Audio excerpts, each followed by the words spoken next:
Welcome to the ValuePros Show, where Value Pros get value ready. Hi, my name's Bruce Scheer. In this episode, I'll be wearing two hats, both as your host and as a guest. We'll be exploring a very comprehensive framework for value readiness that we developed along with the ValuePros co-founders, our affiliates, and a ton of market research. I'm meeting with Mike Wilkinson, a very seasoned value training expert and author of several value-based selling books. Mike had a major influence in shaping this value readiness framework and the readiness assessment we have launched. You can access the assessment in our resources tab off of valuepros.io. We'll cover everything from building trust, understanding needs, delivering insights, and driving execution in the quest of helping your buyers buy from you.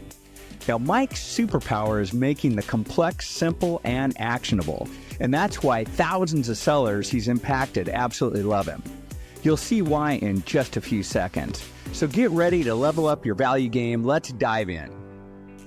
Mike, welcome. This is going to be such a great episode. I'm really excited to talk about how do we be value ready? And we're going to explore so much about this new framework that we have, the value dimensions themselves, and how do we really up our game at being value ready? Why do we want to be value ready? What's in it for everyone in terms of trying to turn that corner and be value ready? So there's a couple of fun, hot off the press statistics that I have. A 2024 survey that was done by Genius Drive.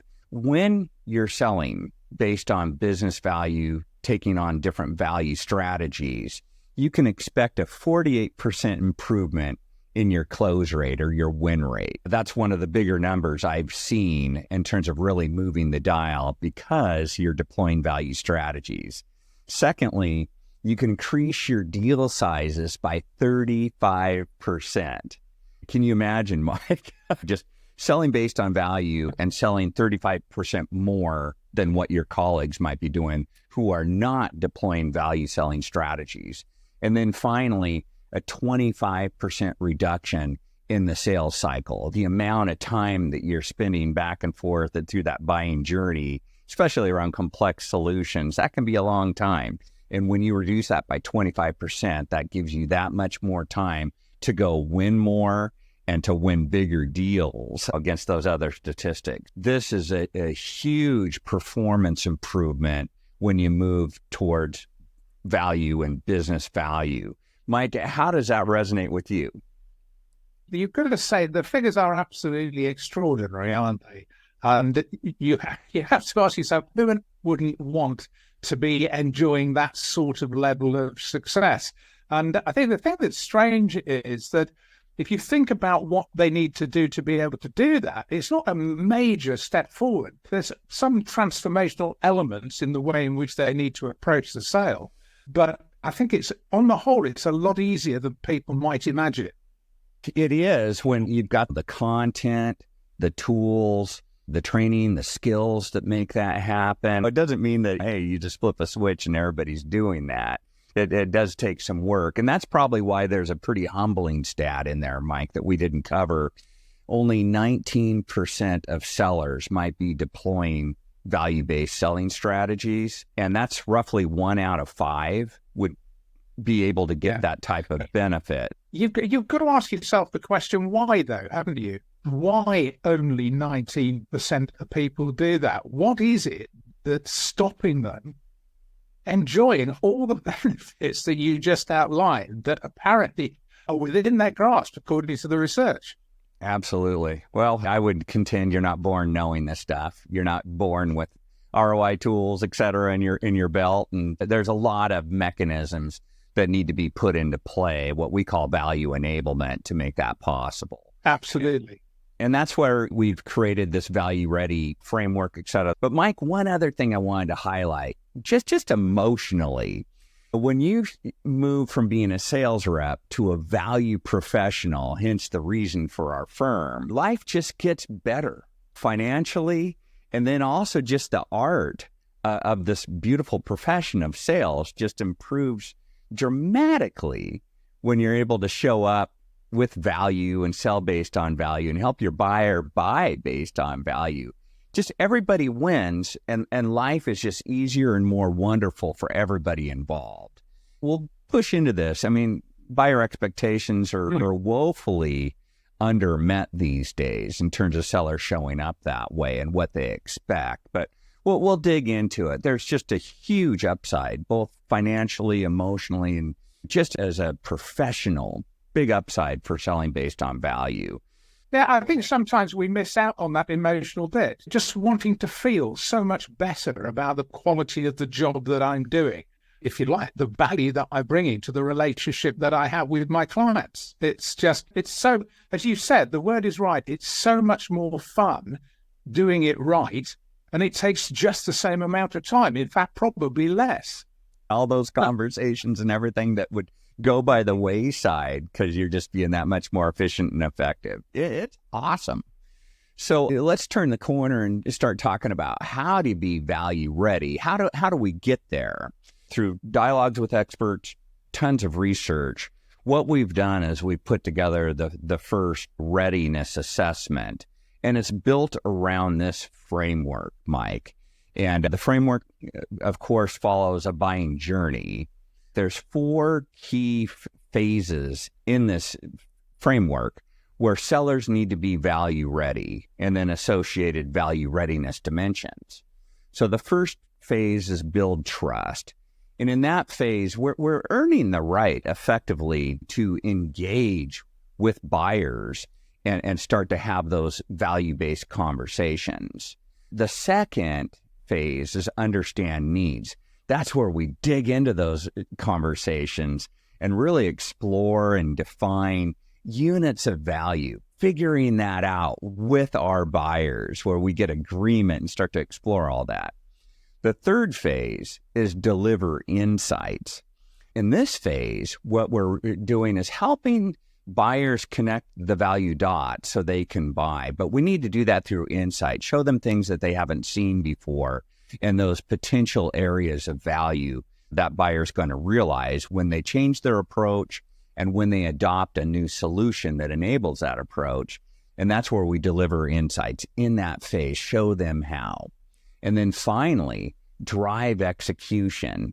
In this day and age, there's so many different buyers, different people that need to be on the bus. Many of them are business stakeholders, so they're going to be the direct beneficiary of that solution. It's going to make their life more wonderful and improve business performance for them.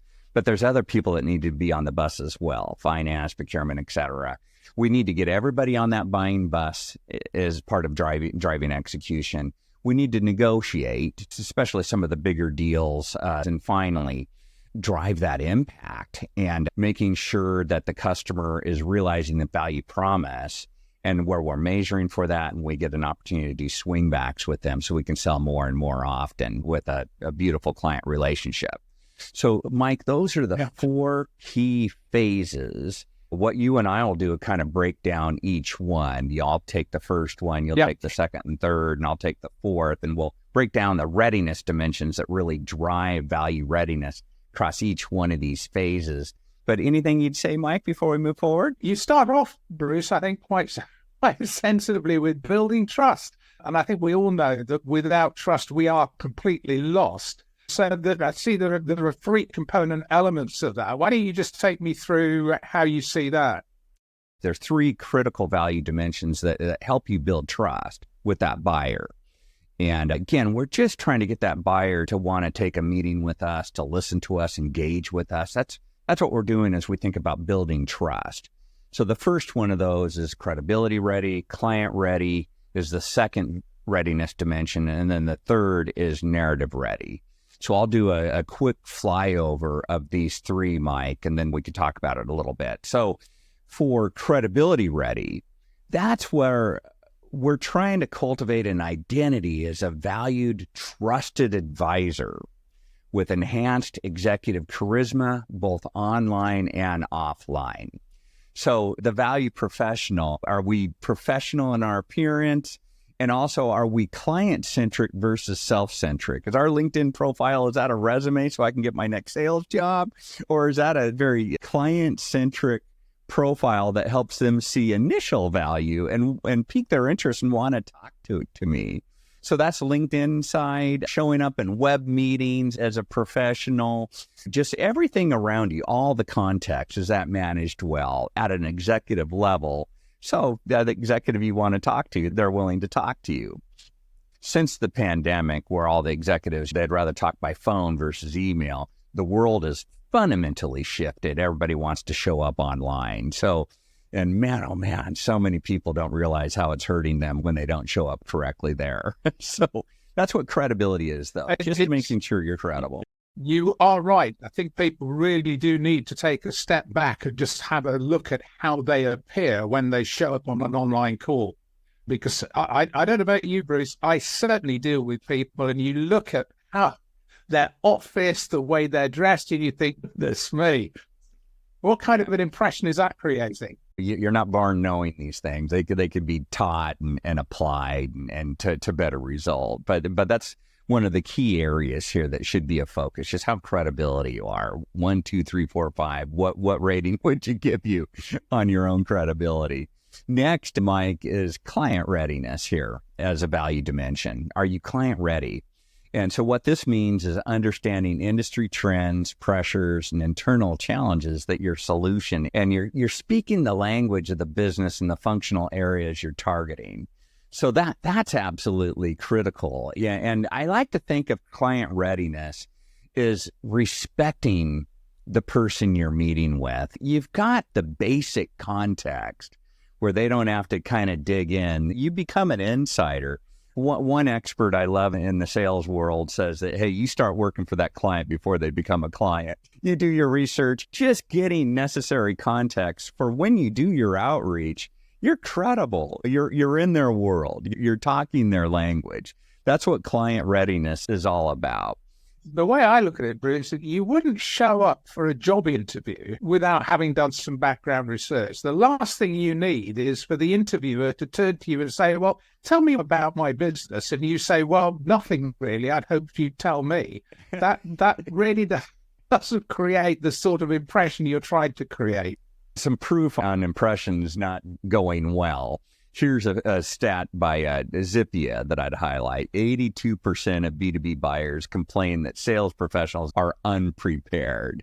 It's another just hard-hitting stat, very compelling stat, but 62% want salespeople to demonstrate experience with and knowledge of their business. The buying side of the house, they see it, they realize it, and they're probably offended by it, but are we doing the necessary homework to show up client ready? That's the big point. Respect that buyer and making sure you're ready to hit the ground running with them.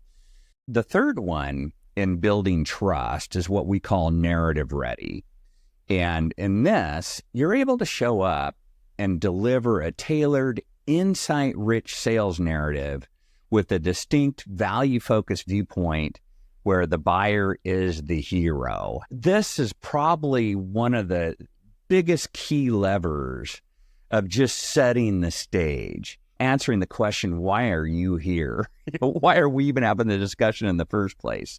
When you have a great narrative, that sets the stage for all the subsequent buying conversations that you're going to be having. As you just pointed out, Bruce, it answers the question for the buyer, why should I talk to you? Why should I be investing my valuable time in having a conversation with you if you don't know why you're here? I've got another statistic to share, Mike, that 45.6% of B2B buyers want to hear new ideas at the start of a selling conversation. So yeah, you built some trust. You showed up with digital charisma. You did your client ready. You've done your outreach communications. That first dialogue, that's where you need to share some insight. That means highlighting something they didn't realize, maybe a complete blind spot, or they didn't understand the magnitude of the problem or the opportunity, but you're helping them see something they haven't seen before. This narrative needs to be insight infused to make sure things go well and get things off in the right footing. And then it becomes thematic through all these different selling conversations. I think the only caveat I would put aside that is there is a danger of launching straight into a presentation of your solution before you've even started to understand what the particular customer's issues are. And I have seen that happen. So you go with that initial value proposition and launch straight into a solution to a problem that hasn't been identified. You can't make too many assumptions there, that's for sure. But you do need that overarching canvas to make sure that absolutely goes off. So that just takes us through the three value readiness dimensions around building trust: credibility ready, client ready, and narrative ready. Those three key components really drive this whole notion of building trust, getting you into the game. So, Mike, what we could do next is talk about where we are in this particular journey. Why don't we push into understanding needs and then the two dimensions around that? I'm sure nobody is going to be wildly surprised that one of the key steps on the journey is understanding needs. And I think every salesperson will tell you that they do it, but every buyer you talk to tells you that it's not done as well as it should be. And all the research I see tells me that. So making sure not only that we understand these, but that we're talking to the right people, for me, is all about being buyer ready.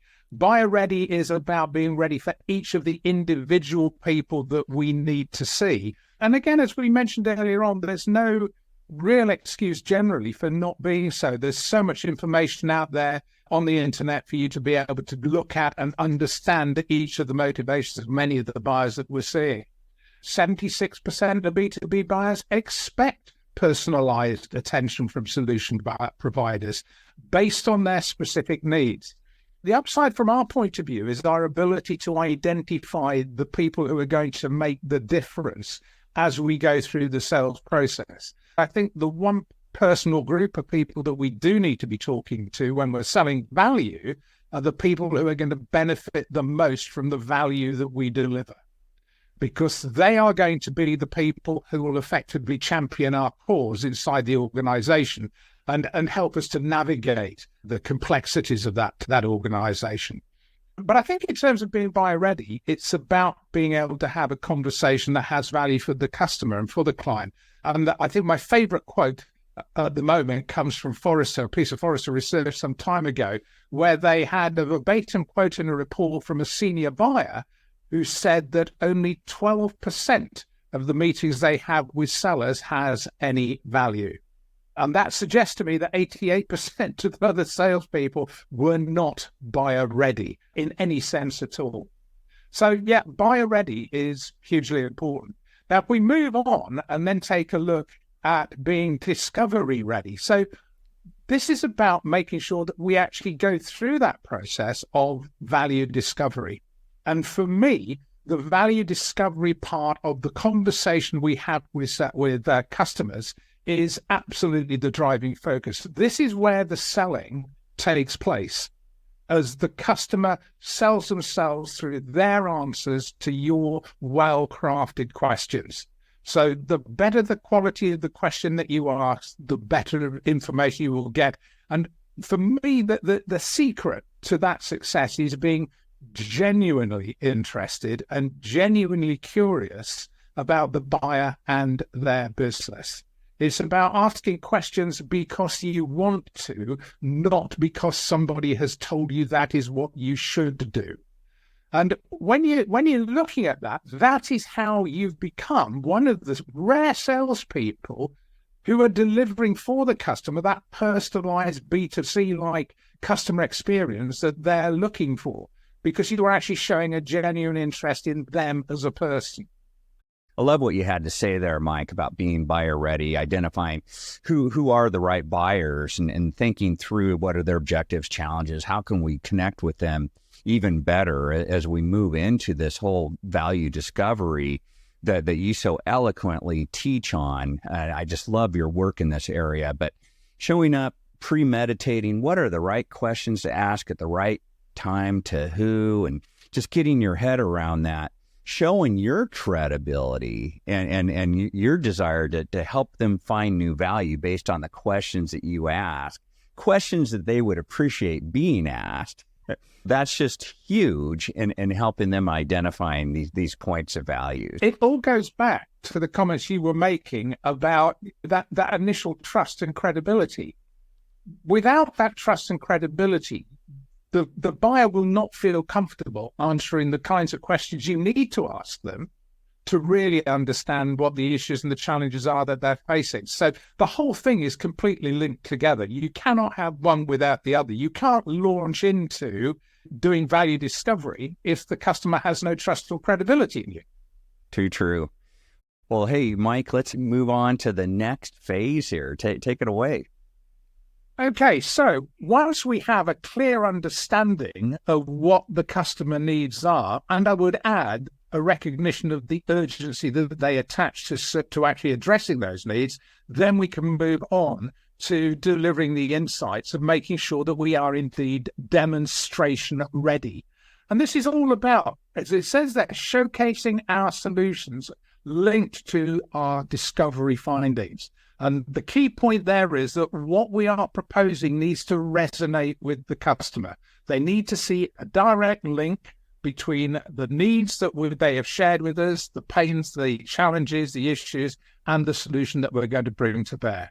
And again, buyers are 5 times more likely to engage with salespeople who do impart new insights about their business, which means that we do have an educational role in the conversation that we have with our clients. So once the demonstration is in place, then we have to justify the solution that we're bringing to them. And in terms of justification, I think there are a number of things going on there. But before we actually deliver any more training later on, I would simply make the point that one of the most important measures for me is the cost of inaction, the cost of doing nothing. There's a lot of focus on ROI, but in terms of generating urgency, COI is what really makes the difference. And Bruce and I were talking a little moment ago about this stat.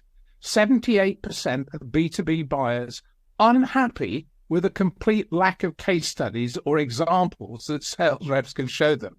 I have a piece of research from 2013 showing exactly the same numbers, which implies that things really haven't changed a lot in the last 10 to 12 years, which is a bit of a concern, I think, Bruce.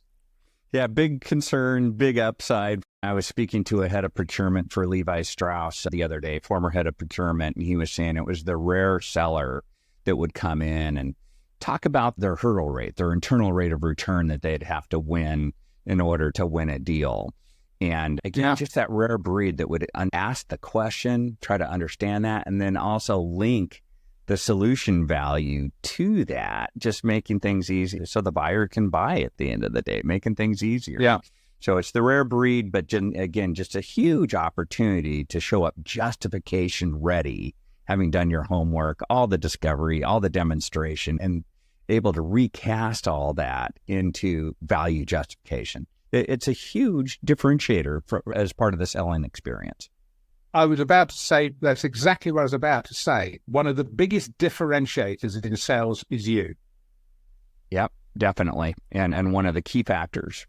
So yeah, it's a big opportunity here, Mike. Really well stated. So I'd probably say let's move on to the fourth area here, and that's drive execution.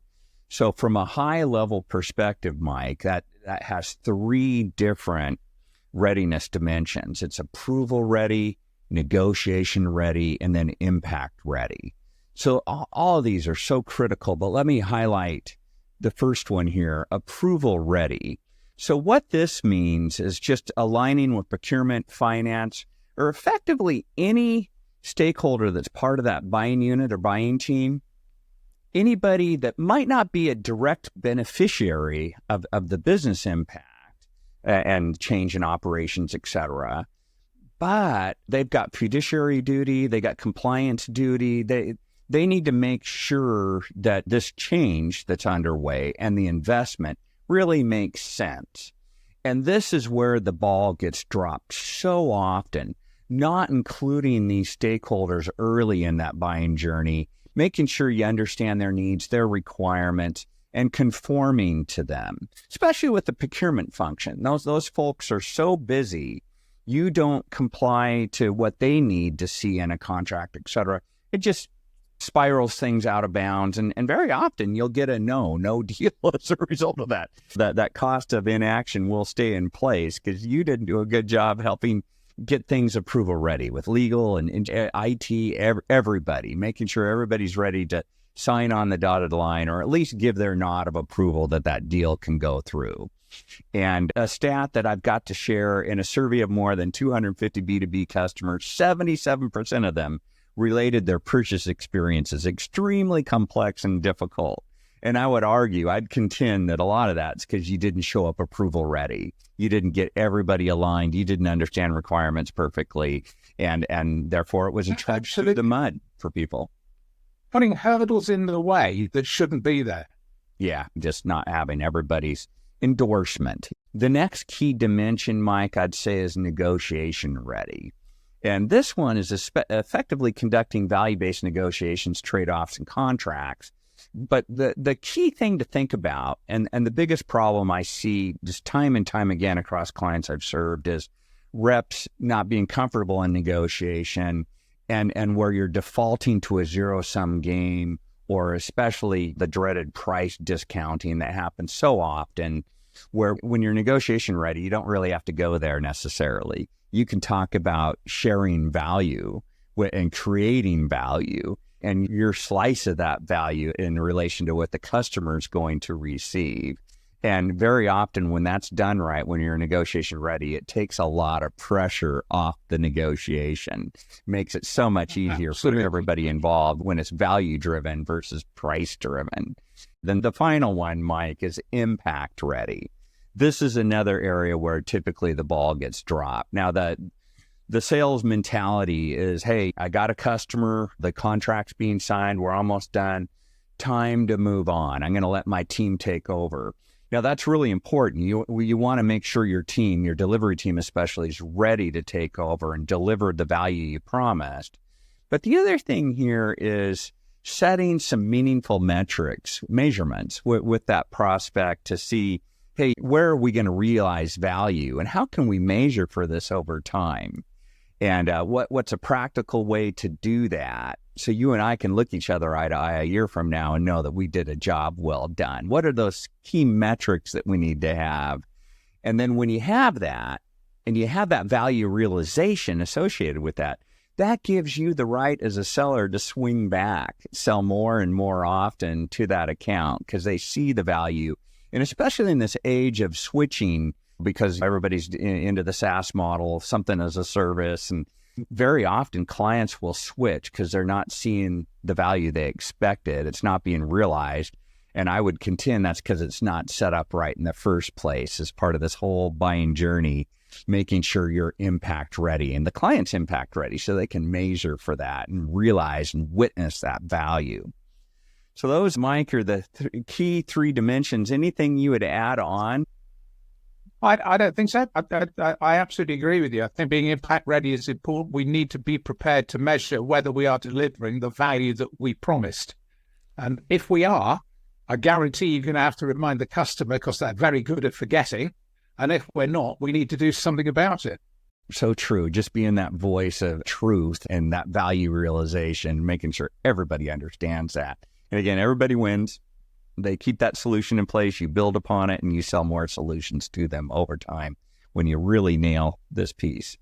So, Mike, that probably takes us through these 10 readiness dimensions as part of the buying journey. I know we've covered a lot, but the beautiful thing is we've got way more content. We've got this really amazing value readiness assessment tool people can get into and rate themselves and identify areas of focus. Any summary points from you, Mike, on this overall framework and these readiness dimensions and the importance of this whole thing? Yeah, I think you're absolutely right, Bruce. That the assessment tool for me is an absolute essential because it does allow you to measure where you're starting off from. So if you're starting off brilliantly in every dimension, that will be absolutely wonderful. But clearly, if there are things that you need to address, then the assessment tool is a brilliant way of actually starting to uncover what those might be. Absolutely, Mike. Well, gosh, we've covered so much ground. We needed to set this whole canvas up, the whole framework, so you can see, gosh, I even on my two hands, the critical 10 dimensions that you really need to nail to improve your selling performance. And back to what we talked about, you increasing your win rate, bigger deal sizes by 35%, and then reducing your sales cycle by 25%. There's just a huge imperative to do this. And then again, what we were talking about, just your job as a value professional will just be that much more fun. Anything else, Mike? I think that's the point for me. Why wouldn't you want to have fun? Why wouldn't you want to be doing a fantastic job from your customer's perspective? And why is it that only 12% of salespeople deliver value in the conversation they're having with their clients? The prize is huge. The prize is huge, Bruce. Big upside. Well, there we go, Mike. Well, thanks so much for this wonderful episode. Really appreciate it. And that wraps up another insightful episode of the ValuePros Show. We've covered a lot of ground exploring our comprehensive framework for value readiness. From building trust to driving execution, we delved into the key dimensions that can transform your sales approach and results. Remember, becoming value ready isn't just about improving your numbers, although we learned it can lead to significant improvements in close rates, deal sizes, and sales cycle length. It's about making your job more fulfilling and delivering real value to your clients. I want to thank Mike Wilkinson for sharing his expertise and contributing to this framework. If you want to assess your own value readiness, don't forget to check out the Value Readiness Assessment Tool we mentioned. You can find it in the Resources tab at valuepros.io. It's a great way to identify areas where you can improve and take your value-based selling to the next level. I'd also strongly recommend you follow and connect with Mike and me on LinkedIn, and please sign up for our email newsletter by visiting valuepros.io. These are great ways to stay updated on the latest in value-based selling and continue your journey to becoming value ready. Thanks for tuning into this special episode. If you found it valuable, please share it with your colleagues and leave us a review. Until next time, keep striving to be value ready and help your buyers buy from you. Thanks.